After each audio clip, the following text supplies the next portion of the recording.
Coming up, a very important announcement was made last week. Ryno, what was that? We got one! Yeah, all of that and more from the Bob Varley studio in Orlando, Florida. This is the Universal edition of the Diz Unplugged.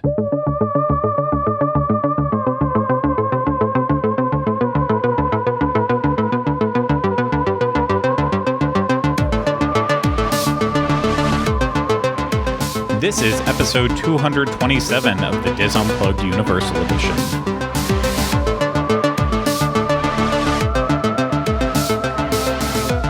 The Diz Unplugged Universal Edition is brought to you by Dreams Unlimited Travel, experts at helping you plan the perfect Universal vacation. Visit them on the web at www.dreamsunlimitedtravel.com. The Diz Unplugged Universal Edition is also brought to you by DizBoards.com. If you're looking for even more information to help you plan your Universal Orlando vacation, head over to DizBoards.com and join the discussion today. Hello, everyone. Welcome to this week's episode of the Diz Unplugged Universal Edition. I'm your host, Craig Williams. Today, I am joined alongside by my co-host, Ryan the Ryno Clavin. Hello. Hi. Thanks for being here today.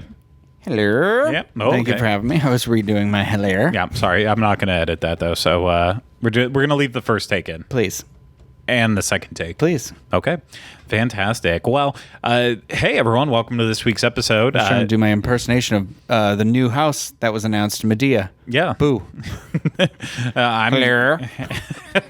Hey, well, you know what? That could be a house one day, so let's not beat around the bush on that. So most likely, I wish they would just skip ahead and go to Boo 2. Yeah, I've seen them all. I will be honest. I have not. I think I've said that 3 times now this episode. I will be honest. That's the drink this week. Drink it. I will be honest. I have not watched Medea. Boo 2. Yeah, but you've Medea seen Boo. Halloween. Oh, yes, I have seen Boo, okay. But I haven't watched Boo 2. You've seen Boo. Yeah, I've watched Boo. I haven't watched Boo 2, and it's just something that slipped through the cracks, but I believe it's still on Hulu, so I will get there this Halloween season. But we have a really fun episode for you. We said last week on the show that we were recording on Tuesday and that we knew that something would be announced between the time that we released the show and the time that we recorded, between those 2 times. Yeah, I said that right. I think I did. And we pretty much knew what it was going to be. We knew it was going to be a Halloween Horror Nights announcement, and we were about 99.9% sure that it was going to be Ghostbusters. So it was no surprise that right after we recorded, Ghostbusters was officially announced to come to Halloween Horror Nights. So the fact that it's news, I know most of you already heard it, so it's not news in that sense. But we're going to spend a couple minutes here hashing out our feelings on it, because we have a lot of feelings with it. I have feelings, and the feelings are this. Yes. Joy. Yeah, and we will get there in a second. But before I do that, I need to give a shout out. Hopefully Ryno wrote his name down like I asked him to before the show. I need to give a shout out to our intro music this week that was also sent in to us. It was not one that we were done. It's got this fun Stranger Things vibe to it, and it's a really another really awesome submission. We still got a couple more to go through, but Ryno, what? Sorry, because I'm terrible and I should have this written down. This is me being a bad host. It's Keith Perez. See, that should have been easy enough to remember, honestly. I mean, I knew his name was Keith. I couldn't remember his last name, but... Yeah, and I don't remember anything because I'm terrible at life, but I remembered the track from the instant that I listened to it. Did it make it into the last episode? No. Last episode, it was just the music from... Why are you putting me on the spot with it? I'm so sorry. I appreciate every single person. I am terrible with names. It was Chris Brignola. Mm-hmm. Chris Brignola. Mm-hmm. Am I getting close? I don't know what it was. You don't. Yeah. It was Chris Brignola. I'm 100% sure. I can't carry the weight of this co-hosting responsibility on my shoulders. I need you to, though. I need someone. I just can't keep track of anything that I'm doing anymore. So, yeah, no, awesome track, intro track there. Very good stuff. That was his name. Good for you. I knew it. I knew it. It was like literally on the tip of my tongue. I'm an idiot sometimes. I will promise you that. But very, very excited about what we're going to talk about on this show. So it's going to be good stuff here. I couldn't remember if I was trying to stall there a little bit of time to see if there was another thing that I had to mention, but I just plumb can't remember. So, but I will say one thing: we're reading you loud and clear on that Big Fire review. The music was too loud in there, and I would also agree it was very loud, and we were sitting right underneath a speaker for that review, so it made it significantly worse. So I apologize to anyone out there who found it hard or difficult to actually listen to that review because of the distracting music, but there's only so much we can do to take out of it. I feel like the quality that we put into the Universal reviews, at least it's generally good as long as the restaurant isn't just overly obnoxiously loud, but this was an example where it was just really I loud. liked the music, though. Oh, yeah, no. Great 90s jams. Yeah. I think there was a Sting in the Police one in there. There was something else. I do not remember. Yeah, I just remember liking it.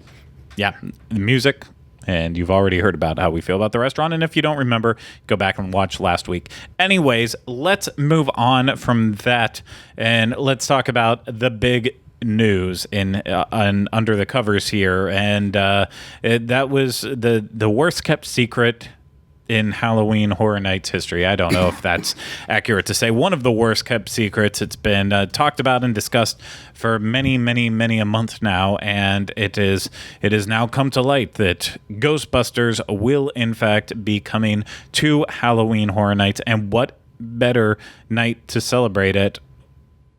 What better year to celebrate Horror Nights?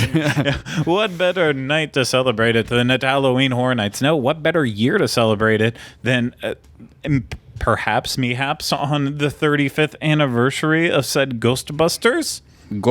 Are you Russian spies sent to us? Don't worry. It's fine. I'm going to call you Smirnov. No, it's fine. I saw Anna in theaters, Anna, so I'm allowed to speak Russian. Good. That's my Scarlett Johansson logic for you today. I can play anything I want to right now. Fun. But yeah, so Ghostbusters will be coming to Halloween Horror Nights based on the 1984 film Ghostbusters, that is, and they've already promised us that we're going to walk through some of our favorite scenes, like the New York Public Library, the very exciting first encounter with the ghost in Ghostbusters, as well as the Temple of Gozer and more. So, Ryno, do you want to read what else Universal had to say about the house? Peter, Ray, Egon, and Winston will have to save the day as these paranormal creatures materialize in unexpected ways. But will their proton packs be enough? I have a feeling yes. What are some of the things we'll see inside too? I don't know. I can't find it. It's literally the paragraph right above. You just read it. No, I didn't. Oh, okay. I in this haunted house, you'll be transported to the streets of New York as the rift between worlds opens, releasing ghoulish spirits, hideous specters, and ectoplasm-dripping phantasms in every shape and size. Come face to face with the ferocious slime. I said that right? Ferocious Slimer, the all-power Gozer the Gozerian, and Stay Puffed Marshmallow Man, and more. Mm-hmm. Stay Puffed Marshmallow Man. I'm dying. First things first. Big celebrity guest. Should we expect Rick Moranis to show up for this? Oh, Lord. I can dream.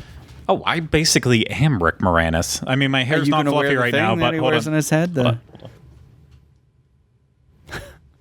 What are you, coaching kids in Pee Wee football right now, or what?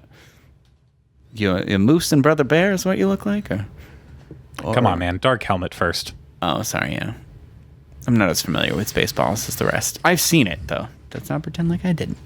No, that's. I mean, you should watch it again. It's a classic film. I mean, Rick Moranis has had a great career from his days of SCTV, bringing. I thought you were doing a Barney Rubble. No. That's definitely one of his low points. If there's a reason why he retired, Hey, his wife was Rosie O'Donnell in that movie. If you think that's a low point, you haven't lived.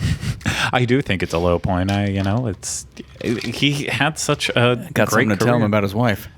That's like I didn't discover the movie Strange Brew until college, and it was like I'm not life familiar. altering. Oh my gosh, you. Who's in it? They're two characters. Him and Dave. The moose. They're being those characters as the moose. So it's our characters that they started with their Canada show, The Great White North on SCTV, and then it became Strange Brew, one of the weirdest comedies of the '80s, and just continued. His career continued to blossom after that, but there's no one else famous from Ghostbusters. No. It's kind of all a bunch of duds, right? Their careers just didn't really go on to much. Yeah, as far as I can tell, they haven't. Yeah. So, no. I mean, that leads into the first You're part right, of the it. baby from the second one. Oscar. I think he ended up being the child that was the cardboard cutout in Three Men and a Baby. Even though 3 Men and a Baby came out, I believe, before. I think it was the year before. So he time traveled. It's the time traveling baby.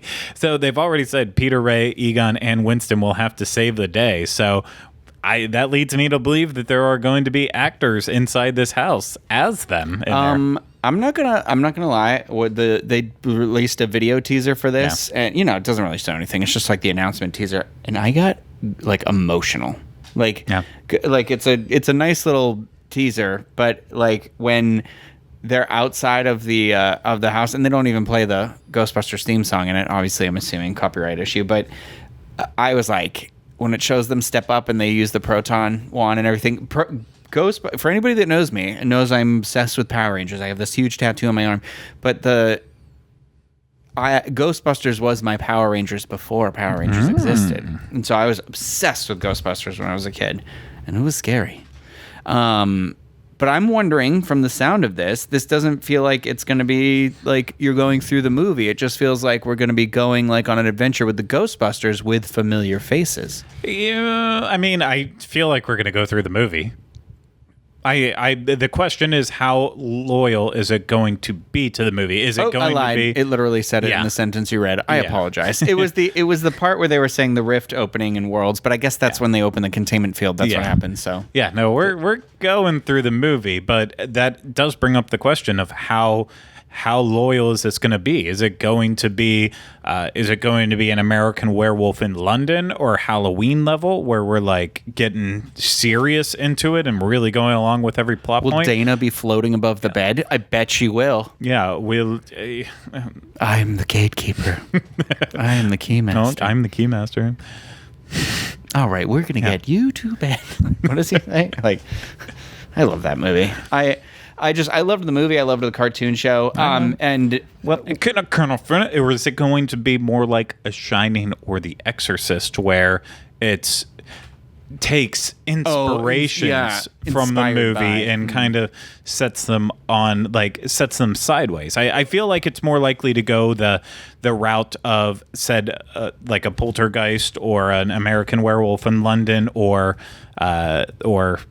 like I said, the Halloween, because I feel like these scenes are a little bit more straightforward, easier to adapt, where like The Exorcist, I understand that they had to do what they did with that house because pretty much everything is taking place in one single room. So I think it's probably going to be more straightforward, but then again, maybe it's just the greatest hits of the best scenes in the movie. Not quite sure. Well, here's my other question about it.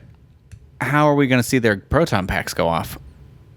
Do you think it'll be screen technology? Do you think it'll be like an actor who goes up with the wand and has it next to the screen and then the screen shoots the effect off? That's definitely something I was thinking about, whether it's like whether they do an actual just like sitting in front of a screen. I think that would be a little on the cheaper side, maybe like a Pepper's Ghost, where they know the foot plant they have to be in and light it up, and then it'll kind of have an effect like that goes off with it. I'm not positive on it. I would probably lean towards that one with the using just like a screen. I don't know. And I mean, both would utilize screens in a way. I just feel like we know from watching the movie now and back then even, like, there is a fantasy to it. It can't look too realistic, but well, it's you get what I'm saying, right? Well, it's a combination of things, because you have the Gozer dogs that are like, those will be puppets, I'm assuming, similar to the werewolf, American Werewolf, and so we'll have those. Those will be giving us the scares, is what I'm assuming, and then people are going to be kind of the ghosts. But the ghosts and the proton packs and stuff, like, all that does have that kind of. It's got a glow to it. Yeah, you know. Yeah, no, and I guess ultimately what I was trying to say with it is, I hope it doesn't look too good. I hope it retains some of the 80s-ness of it, where it doesn't where it doesn't feel like, oh, we're trying to make Ghostbusters as of today. I want it to have the classic feel to it. No, I'm sure it will. Yeah, I think it will. Yeah. But okay, so let me ask you this now. Stay Puffed. What do you think? Do you think just his giant head, like the scene where he pokes up over the building, you think it's just going to be the big head? I think it's going to be the big head, and it's going to look very similar to how they employed that in Poltergeist last year with the larger than life head in there. When did I do that? That was, you talking about the big demon?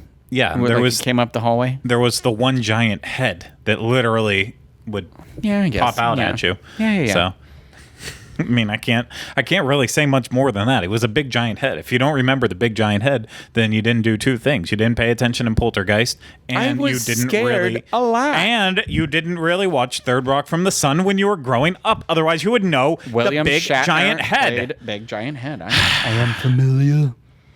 I've never been more frustrated with you. I watch that. I love Third Rock. It's fine. It's all available on Amazon Prime at any convenience that you want, in case you don't want to change. I own it. Yeah, I'm going to change the discs. Ryno, we all own it. It's about the convenience of changing out a disc. No one wants to get up when they're watching something. They want to be able to sit in one position the whole time and binge all the way through. I need the exercise. Okay, fair enough. So beyond that, with the other creatures, Slimer, how's he working? I'm guessing a handheld puppet. No, I bet. Well, maybe, but I think we're going to see him more than once, obviously. Yeah. But I'm thinking it's a hallway scene, like how they did the twins in The Exorcist. Mm-hmm. And so I'm thinking he's going to be all the way at the end of the hallway, and then the screen will change, and he'll be like right in front of you. Yeah. So I think it's going to be like two. Yeah, maybe. I don't know that it'll be handheld, but just something that moves a little bit. I see it working as a puppet. I mean, it would require to be like the very art house where you're wearing all black and you're just holding that like shiny neon green puppet. So you're kind of blending into the background, distracting from it. But I think that's the way to go. I think puppets are going to be a huge, huge part of this. It's so very similar to a lot of the other puppet houses. I want to point out to everyone who's watching right now and or listening that Ryno is spending his time right now trying to look up proton packs on Amazon, because clearly he wants to go as a Ghostbuster to Halloween. But I know they're not going to let me bring it in, but they will never let you bring it into the event. But then you're thinking, well, maybe I can make it my costume this year in general, and then you're going to look at it and be like, right now he's looking at one that's like $70. The Spirit Halloween one, like, I have watched several videos of it on Amazon, on YouTube, and this one lights up and everything. And I am positive this is the one they're using in the video for the announcement too. It could be, but it's not accurate. The one how in the many video stars too it got? thin. It's got 3.5 based on 27 reviews, but on the other side, it's got 4 based on like 90 reviews. So that's going to do it for this talk of, is Ryno wasting his money or not? Oh, I am. But this is one of those things where, like, I feel like I want a proton pack on my wall in my house, but I don't want to spend $70. If it's at 50 or 60, I'd be there. But bro, I've been to your house. You don't have room to hang a proton pack unless you're hanging it. Craig, they got a trap too. Unless you're hanging it in your bedroom where I haven't been inside. I refuse to go in there. I don't need to know what happens under the sheets. But unless you've got room in there, it's not going in your loft. Your loft already looks... It is packed to the max. Yeah. You can say that again. It is packed to the max. Thank you. But yeah, no, this is definitely an exciting announcement for Halloween Horror Nights. We're getting down to the end of it in terms of waiting, because we're just Still got 4 houses left. Yeah, we still have 4 houses left. We still have all the scare zones left.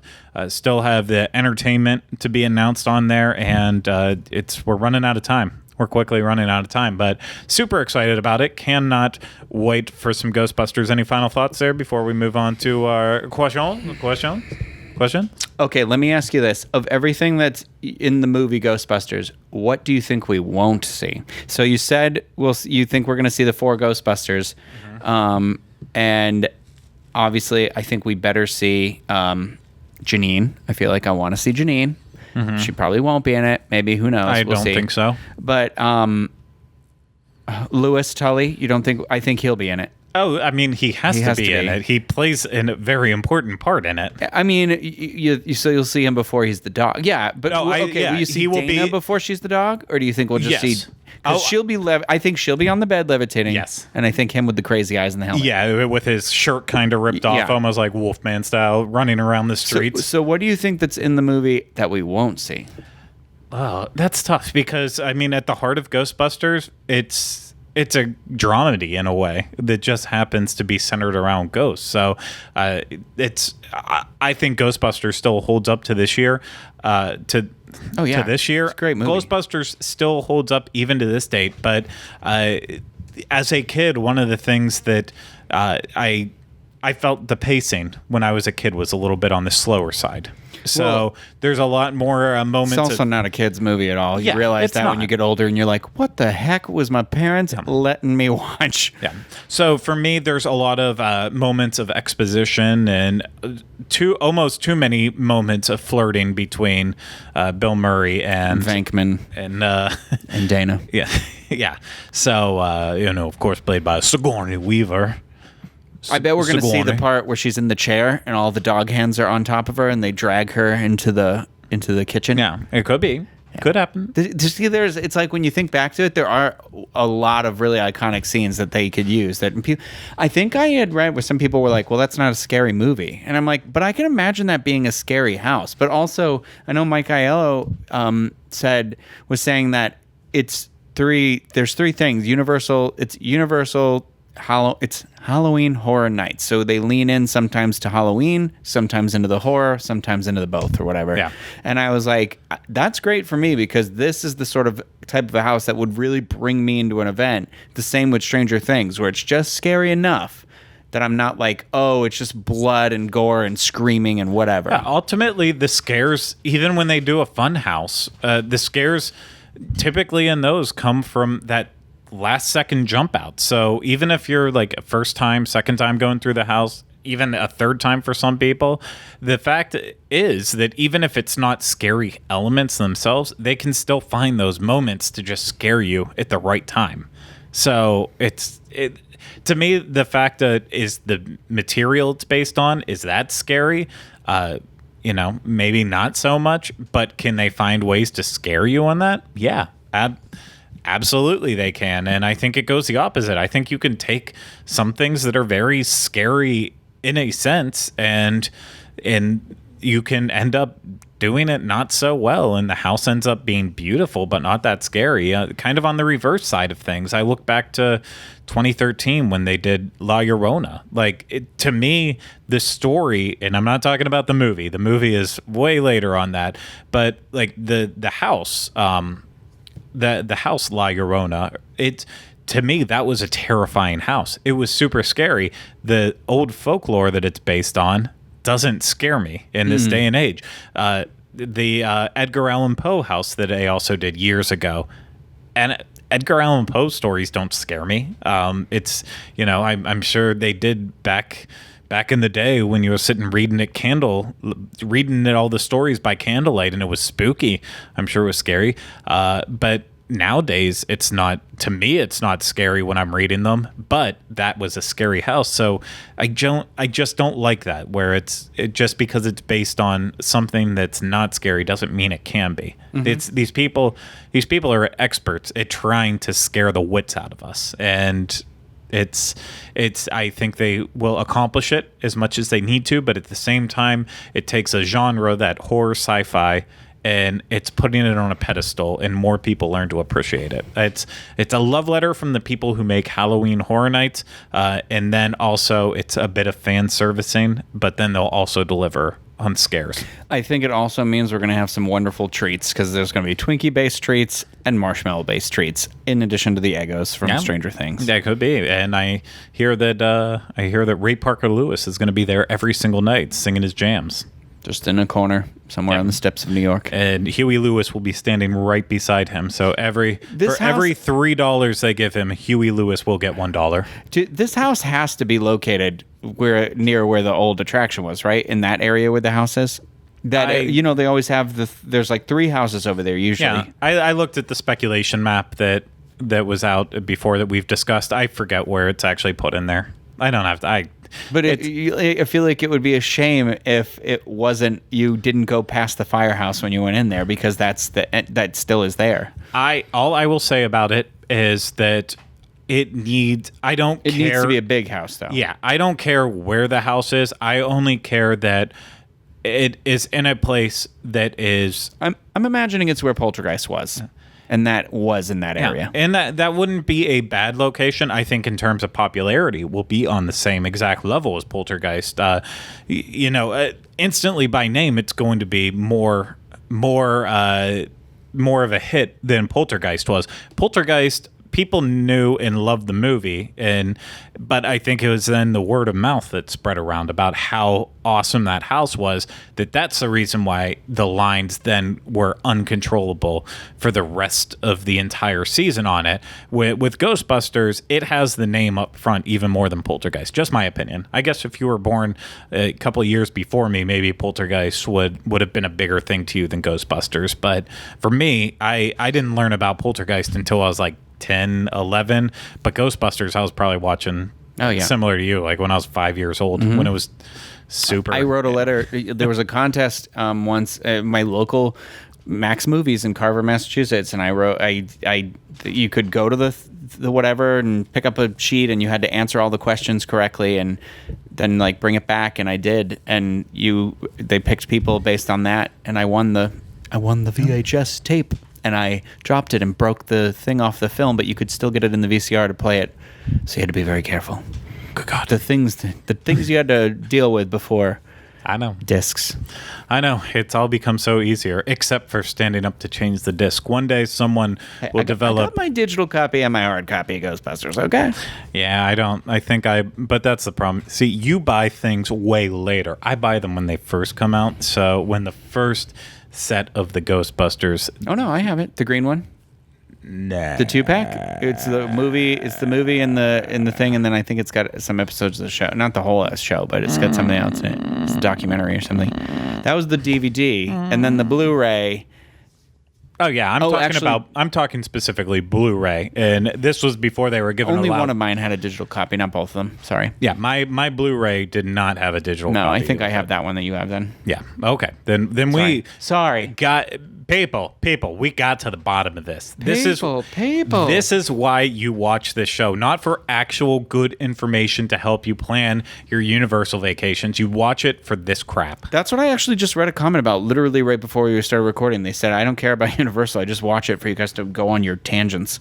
And I was like, so I'm inspired right now. You're welcome. You said this was only going to be a 20-minute show? Yeah. Well, in your face. Yeah, which is hilarious. 3 people still listening. The hilarious aspect of that is that the most negative reviews about when Sean and I first started this, even through to, I want to say it was when we first, after JL and Oliver, when we came back around where it was just you and me, then for that first couple episodes, the most overwhelming feedback was about how many tangents we went on and how this show would be good if it wasn't for the fact that we went on these tangents. Right. And now it seems to have done a hard stop in a 180, and now it's, you know what, guys? I get you're trying to give us helpful information, but all we want are the tangents. Yeah. So I don't know if we're now liked as personalities and disrespected as vacation helpers, but I guess it doesn't matter. I mean, we are who we are. We are who we are. Isn't that a song? I don't know. It could be. It absolutely could be. But that's another tangent that we'll have to get to it another time. But yes, as I tried to say, I think it was 15 minutes ago now, Ghostbusters will be followed. They still got 4 more houses to get announced. And like we said, scare zones, entertainment, lots of speculation still about what the last houses are going to be. The people who do a good job speculating on forums like Inside Universal and such, they believe they have it nailed, and we're not going to get into those here, but I've talked about them before. Great forums with lots of fun information, and if you want to read more about HHN speculation and stuff, I recommend going over there and finding their thread on it. Good stuff. But okay, we're going to finish up this show real quick by answering 2 questions like we always do, and as a reminder, if you want us to answer your questions next week, gotta leave them in the comments on YouTube, and then we can read them. But we are going to get to an actual real question and answer episode coming up very soon here, but not this week. We're just going to answer 2 from the YouTube comments. So make sure to leave them next week so we can maybe answer yours or more. Or something. That didn't make sense. Okay, Ryno, this one's a good one. This one we need, we're going outside Universal. I know I'm out. I'm gone. Typically we don't do that, but we are in this case. Kathy Romack says, so I really need to know what barbecue places are worthy in the Universal Walt Disney World area. This is not a question for me. It's a question for both of us. Okay. I know, and I know you have input on it too, though. My dear husband is an extremely great griller. We have a very difficult time ordering most meats at any restaurant because it usually pales in comparison to what we can get at home from our own outdoor kitchen. So, and where I bring in Ryno on this is because I know he typically. You know what I'm gonna say. Well. I'll get there. I'll get there. While I like to frequent actual barbecue places, I know that Ryno likes to look at other stuffs even beyond. So maybe Korean barbecue, stuff like that. So he's got lots of options. So Ryno, what were you gonna say? I was gonna say Four Rivers. Uh-huh. That's the I think the most popular. Right? No, the most popular place in Orlando, I would say, and it gets the lines that form around the building. They have quite a few locations now, but there isn't one immediately located outside of Universal or Disney. I believe the closest one is probably Winter Park. And then well, I'm going to preface this right now. You do have to travel a little bit to get to these, but there is one outside of Universal. I don't know how you feel about this one though. The Bubba's Bubbaloo's? Yeah. No, Bubbaloo's is really good. That's like that's like right outside of Universal. Yeah. So here's the deal with Four Rivers. Four Rivers, it started off here in Orlando, I believe, and Winter Park was it's not there anymore. Now it's a taco joint where the original one was. Well, it was too small, yeah, and it's across the street from it. Exactly, and so it's grown up so big, but it's not your. It's not your typical like walk in and it's a dive barbecue place. Yeah. But it's also not. It's not. I don't ever want to be rude. Sonny's is a chain restaurant that just happens to serve barbecued meats, but to me, Sonny's is closer to like a Chili's than it is to a place like Four Rivers. That's just my opinion on it. If anyone can disagree with me, but that's the issues you kind of run into when places expand too rapidly and they grow too much to still have like the essence of what you need to run a small place like a barbecue joint. Four Rivers is definitely like you walk in and it's clean, but it still has a lot of the classic feels of a barbecue joint. You know, you get the line out the door, everything's right there in front of you. It's like served to you on a metal tray with a piece of parchment paper. Parchment paper, that's the word I was looking for. That was the word you're looking for. And your sides are scooped out right there in front of you, and the brisket's cut fresh. Everything is done like you would want it to, but at the same time, you feel clean. 100%. Yeah, and Bubbaloo's is on the other side. And but before even that, with Four Rivers, I think the meat at Four Rivers is pretty good. The brisket, in my opinion, the brisket's really good. Pulled pork there, it's good. good pulled pork. Their burnt ends, awesome. The burnt ends are great. Yeah. I typically skip the ribs there. It's not that I'm not a fan of them. It's just I feel like they're a little overpriced, and I think brisket is like the go-to thing there. But their sides are awesome. They have a lot of choices too. Yeah. Well, it's not even just so they have all those choices for the sides, but then they have really good desserts too. Yes, and then they do have the good desserts too. Resorts. They have the good resorts if you have to resort to dessert. Anyways, with that being said, Bubbaloo's is the opposite then, in that this is kind of a greasy barbecue joint. It's also a chain too, though. But yes. Yeah, it definitely has more of that. I don't want to use the word dive, but it has that feel closer to it a little bit. Yes, especially the one near Universal. Yeah, the one near Universal is not like you walk in and you're not like, wow, I want to spend time in here. Yeah, exactly. I want to get in and get my barbecue and then go, and that's not a problem. Their meats there, I go back and forth on it. There are times when I feel like Bubbaloo's does meats better than Four Rivers does, but their sides are what pales in comparison to Four Rivers. Four Rivers, their sides are they're actually well thought out. They're well executed. They're almost gourmet in a sense. Mm-hmm. Whereas Bubbaloo's, it's like, it's basic fries, basic coleslaw, just basic barbecue sides, and they're not bad at all, but it's just not as good in that it's not a full well-rounded. I prefer the well-roundedness of a place like Four Rivers. There's also a place that I think Ryno has gone to before and enjoys, Pig Floyd's. Oh, I love Pig Floyd's. Yeah, Pig Floyd's in Winter Park is like, it's barbecue, but it also has like a little bit of a fusion flair to it for some of it, because you can get like banh mi in there with the barbecue. But I haven't been there in it might be almost a year now. But man, I was going there for a hot streak, like over and over and over again. And it's another really popular one, but it's very charming. Yeah. It's where the Quantum Leap brewery or winery is, and I always think, man, Scott Bakula opened that winery right here, but it has nothing to do with that. Not at all. And the last one I want to mention is called Ellie Lou's. This is in Ocoee. What's that? Oh, it's in Ocoee. Yeah. Yeah, it's in Ocoee. It's more closer to my neighborhood of the house.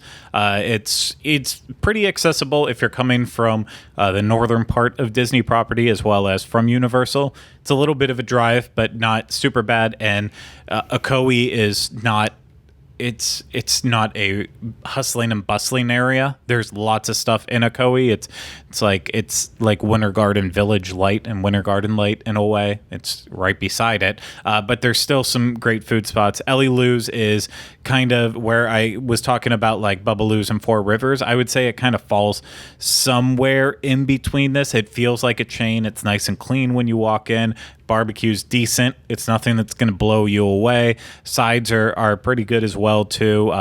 Big portions, good price, because it's more of like the neighborhood joint that people will go to in that area. So I feel like those are some good recommendations for you. But I really want to go to Pig Floyd's now. You said that, and I'm like, I forgot about that. I'm actually on the opposite. Kylie is working all night tonight, so I'm by myself for dinner. And I'm really leaning now towards getting Four Rivers. The last time I went to Four Rivers was with you and Phil. Yeah. Oh, God. I haven't been since 2 years. It hasn't been that long. It's been like a year. No, it's been at least a year, though. Yeah. More than that. Yeah, for sure. Actually, maybe it has been closer to 2 years. But it's one of those things, like, I also did go a lot, but it was one of those where I was like, man, I can't keep going here. My pants size are gonna keep going up. No, see what I do to keep it healthy there. Yes, I get the brisket, and yes, I feel like a little piggy about it. Do they put that on the cornbread? No. I typically I will do a brisket sandwich, but sometimes when Kylie and I are trying to be healthy, we don't eat the bread. We just just tons of meat with the barbecue sauce. Well, it's not. They a have different ton of sauces. meat. You said earlier too. I meant to say I really like their spicy sauce. Their spicy sauce is good. I think their mustard sauce is good. Their signature sauce is a little too sweet for me, but still pretty good. But no, my two go-to sides there. I get collard greens and I get green beans. So I feel a little bit better about myself because at least I'm getting greens. Yeah, covered in butter. No. Those aren't covered in butter, but they're cooked with like ham hock and bacon. Ooh. So almost fell. Don't fall over there, boy. And finally, the last question. This is a little bit more broad, open-ended. I don't know how we'll be able to answer it, but Living the Magic says signature in-park dining experiences are something we can all agree Universal lacks sometimes. With the new park announcement feeling like it may come anytime now, what would you like to see as far as dining goes in there? I'd like to see some more, like a sit-down restaurant in the park option, I guess. Although, I don't know, does Universal really give you that sort of a thing? Other than like you've got Mythos in Islands of Adventure, and then you have Lombards in Studios. But that's it, right? Just the one in each, the sit-down? Yeah, they have two in each. So Finnegan's as well in Finnegan's. Universal, and then you have Confisco at Islands of Adventure. That's right. I forget that we went to Confisco so long ago. But also, like, no one's ever there. I don't think that's the kind of atmosphere they go for in the Universal parks. I feel like they lean...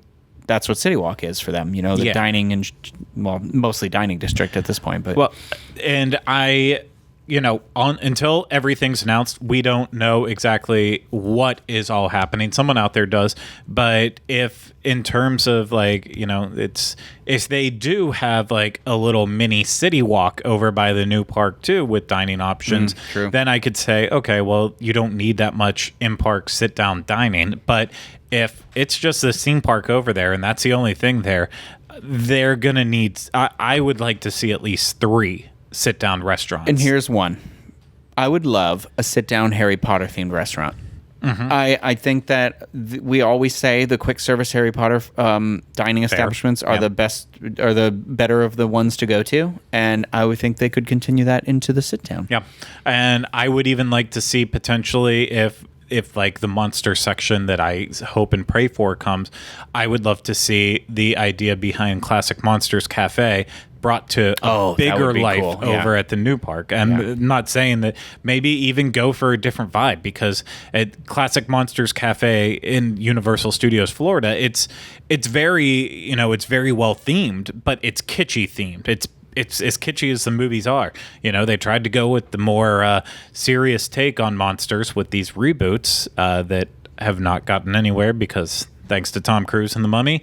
But I would like to maybe see that, like, sit in Dracula's castle. I was just thinking a good castle dining would be cool. They could do something interesting with that. Something along the lines of that, where it looks elegant, but also creepy in a way, but not kitschy for the most part. But beyond that, it's hard to, until we know the final places that are set in stone with the new park. I don't really want to speculate too much on that, but really, it's just I want multiple sit-down options if there's not going to be anything Universal owned accessible right after you leave the park without going all the way to City Walk.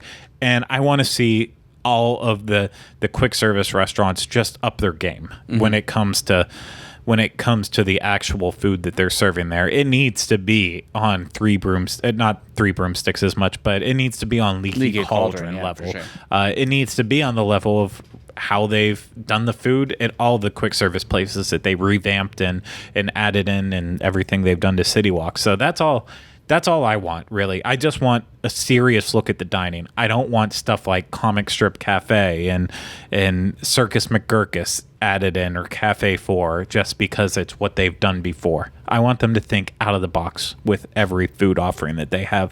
Think of how to theme it to the lands and bring it in that way, and think about how to make it high quality and unique, and take those people from Disney who claim that they go to Disney because the food is so good and the food's so special and the food's so interesting, and bring them to Universal and say, no, we can actually do this too, and we can do it just as well, and sometimes cheaper, sometimes better quality.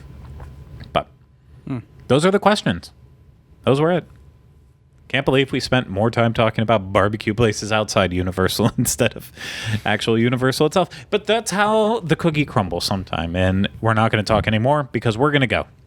So thank you, everyone out there, for listening and watching. We truly appreciate it. I really do, from the bottom of my heart, and so does Ryno. I'm speaking for him. But also, thanks, Ryno. Thanks for being here. Thank you. Bless you. Of course, if you Blessings. want more information, head over to disunplug.com, home of the show notes page for this show and all the others on the Dis Unplugged podcast network. You can find links to Facebook, Twitter, Instagram, and much more, like our email, which is uopodcast@disunplugged.com. Send us those emails. Send us questions.